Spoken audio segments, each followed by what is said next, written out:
నమస్కారం city news కి స్వాగతం. ముందుగా ముఖ్యాంశాలు.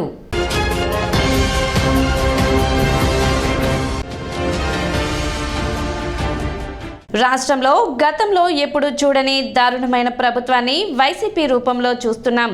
జనసేన పార్టీ ప్రధాన కార్యదర్శి నాగబాబు వెల్లడి.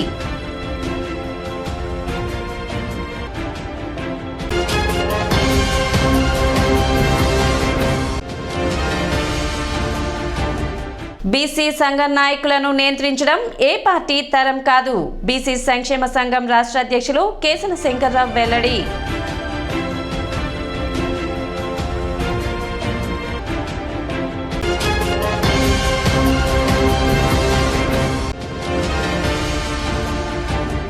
మున్సిపల్ కార్మికులు చేపట్టిన సమ్మెలో భాగంగా మున్సిపల్ కార్యాలయాన్ని ముట్టడించిన కార్మికులు.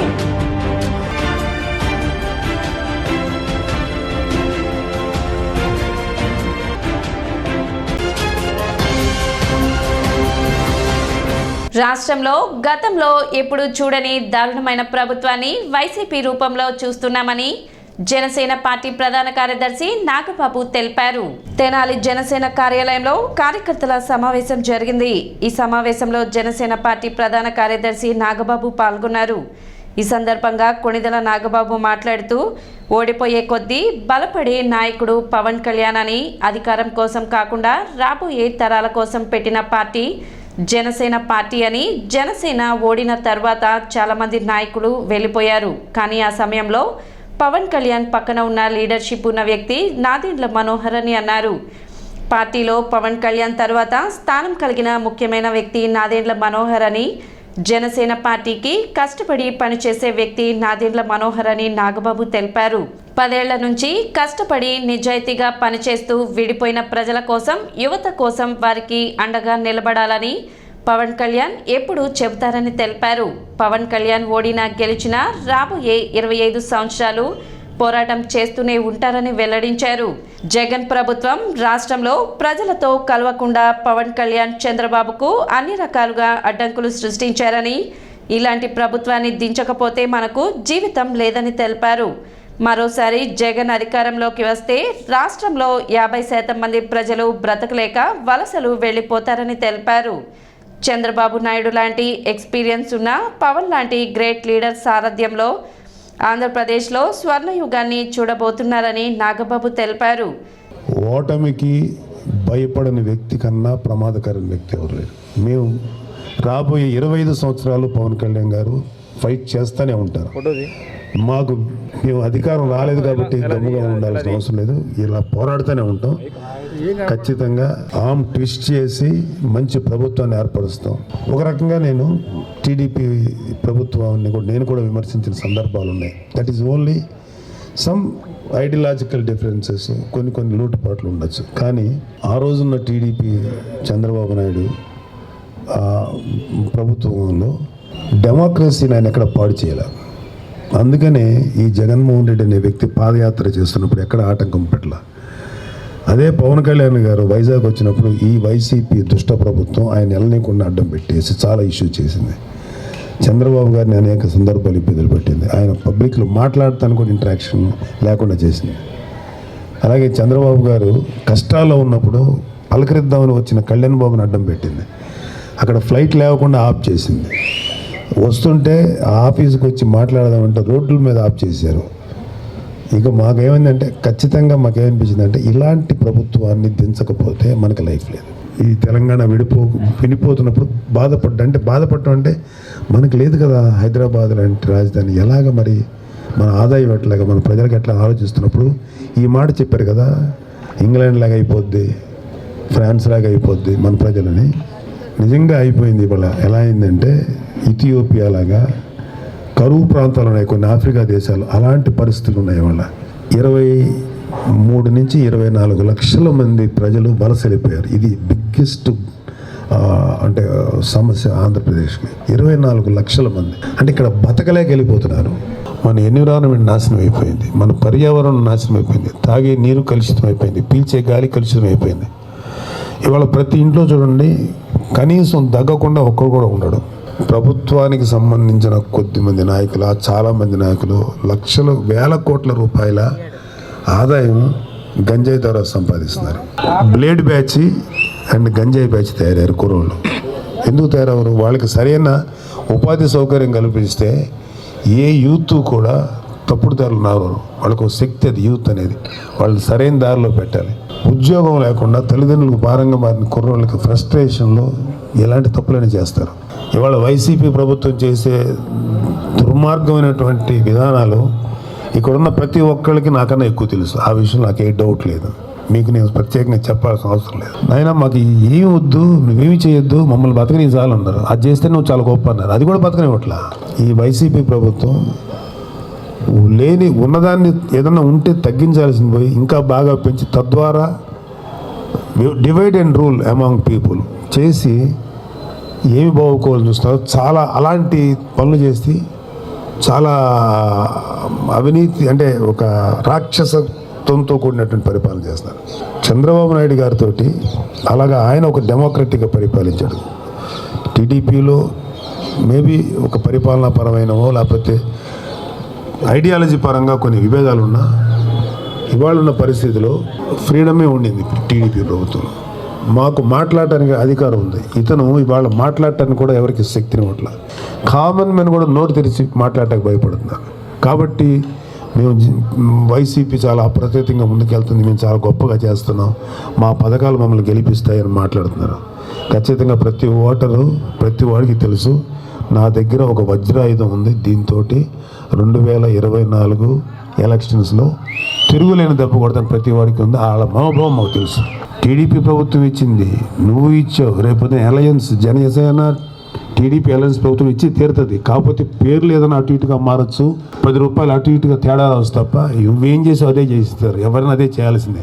కానీ రాష్ట్రాన్ని ఏం డెవలప్ చేసావు, ఎన్ని పరిశ్రమలు తీసుకొచ్చావు, ఎంతమందికి ఉపాధి కల్పించావు, ఎంతమంది జీవితాల్లో మార్పు తీసుకొచ్చింది, వలసలు వెళ్లకుండా ఎంతవరకు ఆప్ చేయగలిగావు, పనికి మాలిన పన్నులు లేకుండా ఎంత రూల్ చేయగలిగావు, ఇవి కదా మనకు కావాలి. వైసీపీలో ఉన్నంత జోకర్స్ నాకు తెలిసి ఇంతవరకు భారతదేశంలో ఏర్పడలేరు. పోలవరం ఎప్పుడు కంప్లీట్ అవుద్దు బాబు అంటే నాకేమో తెలుసు అండి, ఏమవుద్దు నీకేం తెలియదు. ఇప్పుడు ఎందుకు మినిస్టర్గా ఉన్నావు? నెక్స్ట్ ప్రభుత్వం వచ్చేదాకా మీరు సస్టైన్ అవ్వడానికి నా వంతు కృషి నేను చేస్తాను, నా వంతు కంట్రిబ్యూషన్ నేను చేస్తాను.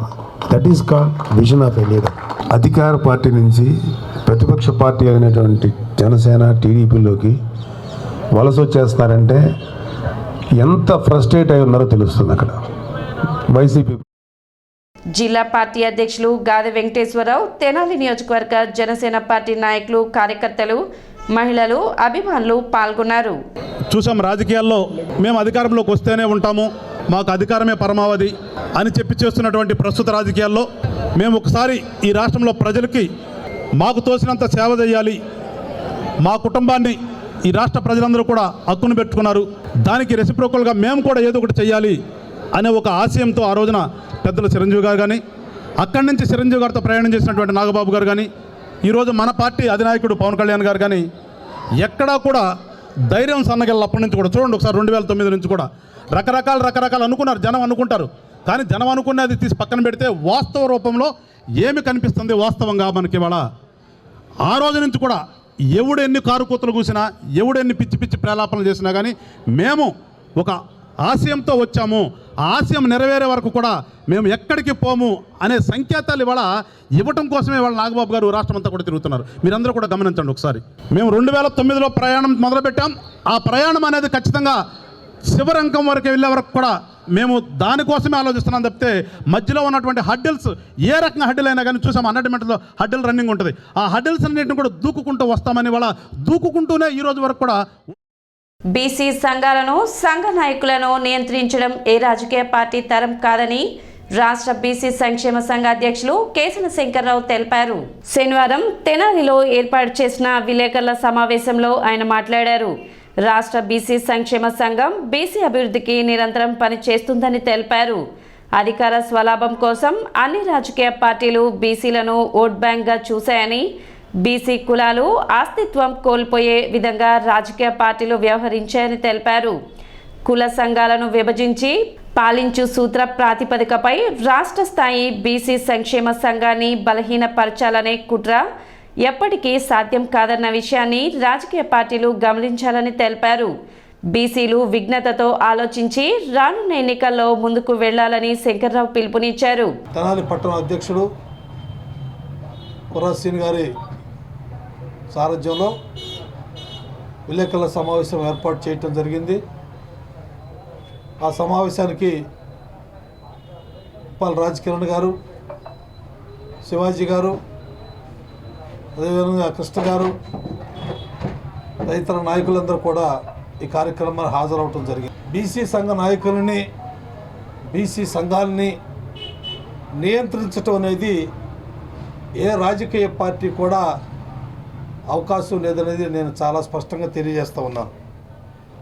ఎందుకంటే మనకి స్వతంత్రం వచ్చి 75 సంవత్సరాలు దాటి 76వ సంవత్సరంలో జరుగుతున్నటువంటి నేపథ్యంలో కొన్ని కులాలు మాత్రమే రాజ్యాధికారానికి అతి చేరువ, అతి దగ్గరలో ఉన్నటువంటి వాస్తవం మనందరికి కూడా తెలిసినదండి.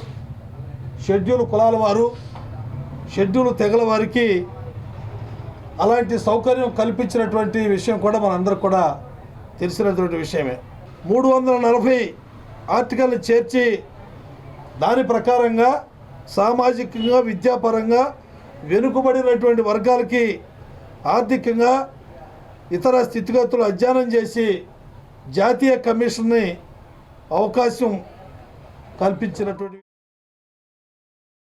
సమావేశంలో బీసీ సంక్షేమ సంఘం తెనాలి పట్టణ అధ్యక్షులు కుర్రా శ్రీనివాసరావు, రాష్ట్ర youth working president Uppala Raj Kiran, BC నాయకులు ఓలోటి శివాజీ, తెనాలి నియోజకవర్గ వర్కింగ్ ప్రెసిడెంట్ వేముల కృష్ణ తదితరులు పాల్గొన్నారు.